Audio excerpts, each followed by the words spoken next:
everyone, welcome back to Lakshika's Living and this video is all about my keratin experience. मैंने मेरे Meesho hall में आपसे share किया था कि आई गॉट keratin डन और क्योंकि उस टाइम मैंने मीशो के जो प्रोडक्ट्स थे वो रिव्यू किए थे तो आई वाज लाइक कि मैं बाद में आराम से keratin एक्सपीरियंस आपको शेयर करूँगी या फिर जो भी इंफॉर्मेशन मेरे पास अवेलेबल है दैट आई विल शेयर क्योंकि बहुत मतलब most of the time I was also confused कि keratin में स्मूथनिंग में रिबॉन्डिंग में क्या डिफरेंस है एंड ये तो क्लियर हो गया था कि ठीक है keratin में they provide some protein to your hairs but how we will came to know कि मतलब कैसे उन्होंने प्रोटीन ऐड किया है क्योंकि वो चीज़ें जो भी products like step by step apply करते हैं तो हम तो जाके उसको नहीं चेक करते हैं तो how we can trust how we can know कि वी गॉट keratin और वॉट तो सबसे पहले मतलब हम तीनों एक्सपेक्ट पे बात करेंगे कि इनमें डिफरेंस क्या होता है कोस्टिंग क्या होती है और इनके प्रोज एंड कॉन्स क्या है तो सबसे पहले डिफरेंस की बात करते हैं तो डिफरेंस में जब हम रिबॉन्डिंग और स्मूथनिंग से स्टार्ट करें तो रिबॉन्डिंग बेसिकली वो भी हेयर स्ट्रेट करेगा आपके मतलब मैनेजेबल करेगा स्मूथनिंग भी करेगी एंड keratin भी करेगा बट रिबॉन्डिंग उन लोगों के लिए है जिनके बाल बहुत ज़्यादा थिक हैं या मतलब बहुत ज़्यादा फिजी हैं बहुत ज़्यादा वॉल्यूम है और जब उनके बालों को मैनेज या फिर स्मूथ सिल्की करते हैं तो नॉर्मली रिबॉन्डिंग प्रेफर किया जाता है एंड आई थिंक इन तीनों में चीपेस्ट जो प्रोसेस होता है वो रिबॉन्डिंग का होता है हालांकि स्मूथनिंग की कॉस्ट भी वही अराउंड लाइक अगर शोल्डर लेंथ के लिए आप करा रहे हैं तो कुछ 3,000 से स्टार्ट हो जाती है शोल्डर लेंथ के लिए मतलब ये मैं आपको मिनिमम बता रही हूँ एंड बहुत ज़्यादा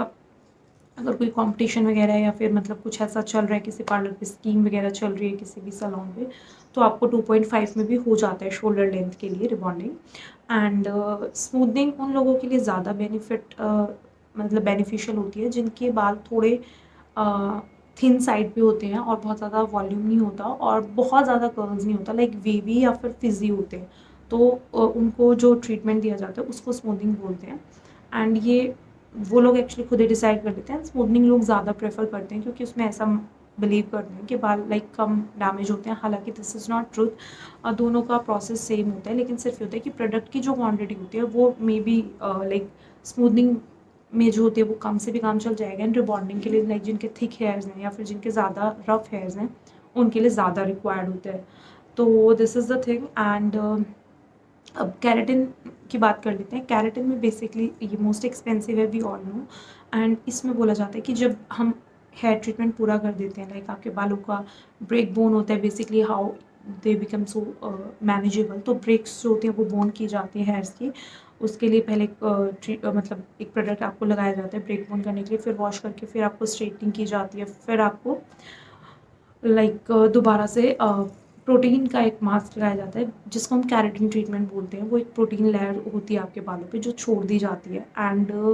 वो एक्चुअली ऐसा बोलते हैं कि एटलीस्ट 48 आवर्स तक आपके हेयर्स पे रहनी चाहिए जैसे कि ट्रीटमेंट कंप्लीट हो गया तो 48 आवर्स के बाद तक वो आपके बालों पे लगा रहेगा उसके बाद they will call you again तो वो वॉश करते हैं एंड फिर आपके बालों को ब्लॉ ड्राई या फिर स्ट्रेट करते हैं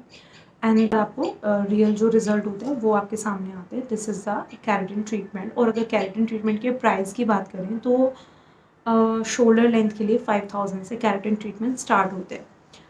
एंड बहुत सारी जगह पे जब मैंने मतलब अपने लिए ट्राई किया तो मुझे 2.5 भी बोला 3 भी बोला बट क्योंकि मैंने जब गूगल वगैरह पे सर्च किया चेक किया प्राइस कंपेयर किया तो जो जेन्युइन थिंग थी वो यही थी कि keratin आपको 5K से कम में नहीं मिलता है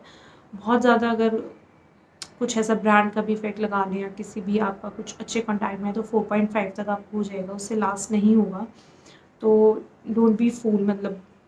फूल इन अ सेंस कि आपको अवेयर होना पड़ेगा कि what you are going through तो इसमें मैंने आपको सबसे बड़ा डिफरेंस बता दिया वो आपको प्रोटीन जो भी लेयर्स होता है मतलब मास्क होता है प्रोटीन का keratin का वो लगा के छोड़ते हैं ठीक है और उसको 48 आवर्स तक वो उसके बाद लगा रहेगा उसके बाद वो वॉश करते हैं तो this is the biggest thing जबकि keratin और स्मूथनिंग में ऐसा कुछ नहीं होता वो आपको नॉर्मल घर भेजते हैं और बोलते हैं 3 दिन तक आपको हेयर स्टाइल नहीं करना है कोई रबर बैंड कोई क्लचर नहीं लगाना है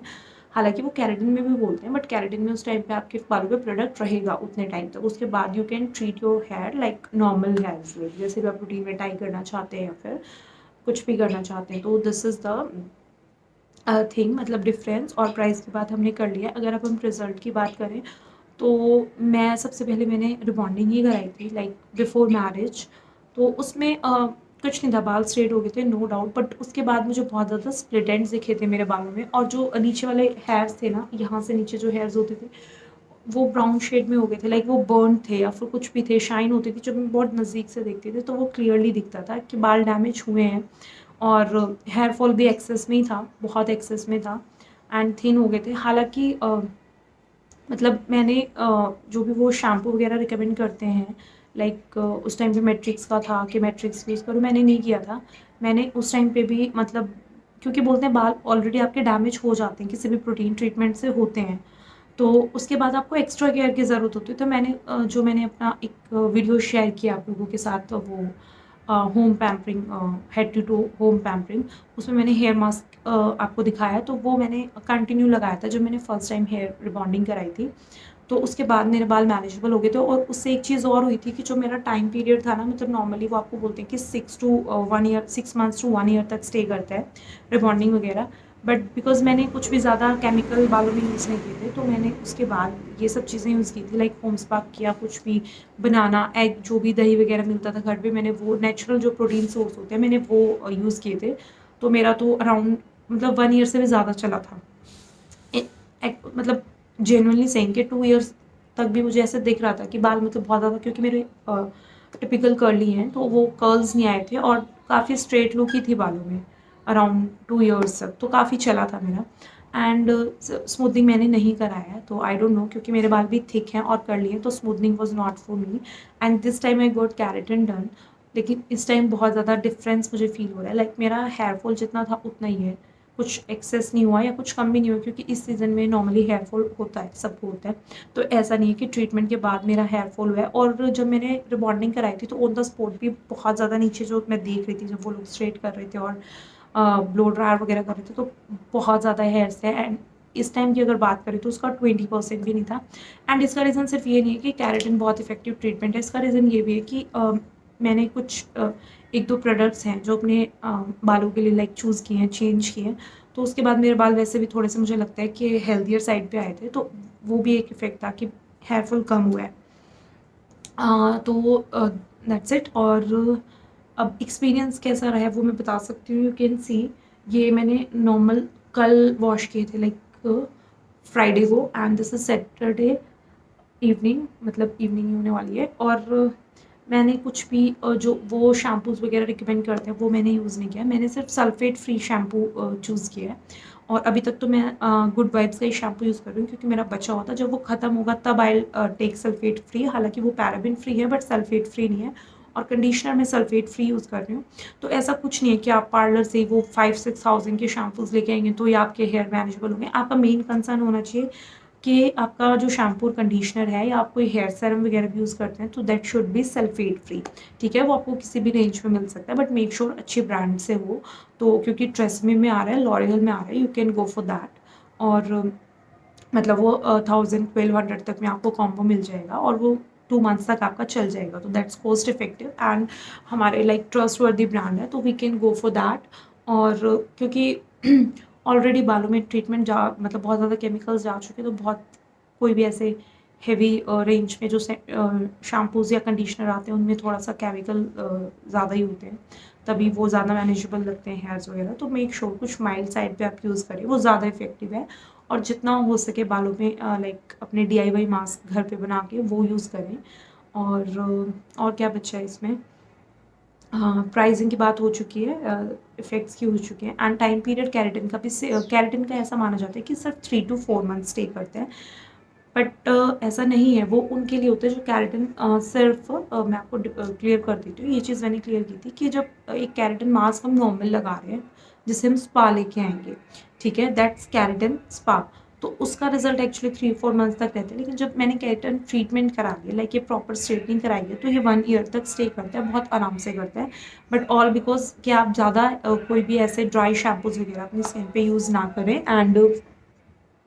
यूज़ ना करें, वो ज़्यादा इफेक्टिव रहता है। और ये भी रियलिटी है कि किसी भी केराटिन ट्रीटमेंट, आप कुछ भी अगर ट्रीटमेंट करा रहे हैं, उससे आपके बाल ऑफ कोर्स डैमेज होते हैं, केमिकल्स बालों में जा रहा है, हीट जा रही है, वो 2-3 बार आपके बालों को इतना लाइक बहुत ज़्यादा खींच के वो लोग स्ट्रेटनिंग करते हैं, सब करते हैं, तो ऑफ कोर्स बाल डैमेज होते हैं। बट फिर भी लोग करा रहे हैं। और मेरा कराने का रीज़न ये था कि मेरे जो ये यहाँ पे हेयर्स थे, ये छोटे हेयर्स थे और जब मेरे बाल कर्ली थे तो ये बहुत ज़्यादा ऐसे खड़े हो जाते थे, तो वो बहुत ज़्यादा वियर्ड लगता था। और उसके अलावा ये रीज़न था कि आई वॉज़ वर्किंग और एम्बर भी अभी छोटी है, तो लाइक ऑफिस भी जाना पड़ता था, तो वो चीज़ें फिर वियर्ड लगती थी और डेली मेरे पास इतना टाइम नहीं होता कि मैं बालों को लाइक ब्लो ड्रायर कर सकूँ या स्ट्रेट कर सकूँ या फिर मतलब इतना ज़्यादा स्पा वगैरह फ्रिक्वेंटली कर सकूँ, तो मेरे लिए वो पॉसिबल नहीं था। तो आई थॉट कि ये कर लेती हूँ, तो फटाफट आप ऑफिस रेडी या फिर फेस्टिव रेडी हो जाते हो, तो डैमेज तो होता ही है। और वैसे भी कुछ बहुत ज़्यादा ऐसे तो हेयर्स नहीं थे मेरे कि मतलब मैं रिस्क नहीं ले सकती हूँ, मैं तो ले लेती हूँ। तो अच्छा है, कुछ टाइम तक आपको अपने हेयर सुंदर दिखते हैं, आपको बहुत ज़्यादा एफर्ट्स नहीं लगाने पड़ते हैं। लाइक इट डिपेंड्स, अगर आप लगाना चाहते हैं, जैसे कि मैंने बताया कि अगर आप इनकी लाइफ बढ़ाना चाहते हैं तो आप कर सकते हैं, बट एज इन कोई ज़रूरत नहीं होती है। अच्छा शैम्पू और कंडीशनर अगर आप यूज़ कर रहे हैं तो भी मतलब मैनेजेबल रहते हैं हेयर्स काफ़ी टाइम तक। एंड ठीक है, मतलब थोड़ा वेट भी कम लगता है बालों का और वो फिजीनेस भी चली जाती है, शाइन भी ऐड करते हैं एंड दे लुक गुड। बहुत इजीली आप 2-3 हेयर स्टाइल्स होते हैं स्ट्रेट हेयर्स में जो बना सकते हैं, तो कुछ इस तरह के बेनिफिट्स है, इसलिए मैंने कराया है। बट बहुत सारे आपको यूट्यूब पे वीडियोस मिलेंगे डू केराटिन एट होम, तो मैंने 1-2 बार ट्राई किया, बट उनका रिजल्ट 2-3 दिन से ज़्यादा नहीं स्टे करता और वो बहुत ज़्यादा टाइम कंज्यूमिंग होते हैं। लाइक 5-6 आवर का प्रोसेस होता है और उसके बाद वो 3 दिन मैक्सिमम स्टे करते हैं। फिर क्योंकि मेरे बालों पे तो 3 ही करते हैं, अगर किसी के थोड़े मुझसे स्मूथ हैं या फिर कर्ली नहीं है तो मे बी वीक तक कर लेंगे। तो अगर आपके पास इतना टाइम है कि आप हर हफ्ते अपने बालों को 3-4 घंटे दे सकते हैं तो you can do it home, but वो रिजल्ट नहीं आते हैं and this is like permanent ही है 1 ईयर तक, तो उसके बाद भी इट कैन स्टे, वो I will share later. So that's it for today's video and hope you like enjoy. और अगर कोई भी क्वेश्चन है, it was a genuine actually, तो अगर कोई क्वेश्चन है, कोई भी क्वेरी है, तो आप व्हाट्सएप पे पूछने की बजाय you can like comment below, I would definitely reply है। और इन केस आपने केराटिन ट्रीटमेंट कराया तो also you can share your experience. And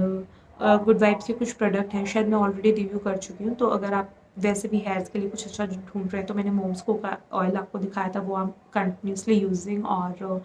good vibes के shampoo and conditioner I am using, तो they are quite good product, मतलब budget में भी हैं और उनका रिजल्ट काफ़ी अच्छा है। तो मतलब मेरा हेयर फॉल तो ना के बराबर ही हो गया था, अभी सर्दियों में थोड़ा स्टार्ट हुआ, बट आई थिंक वो नॉर्मल होता है और वो मतलब टाइम के साथ वो भी कम हो जाएगा। तो that's it and don't forget to subscribe, don't forget to share and like the video. Thank you so much.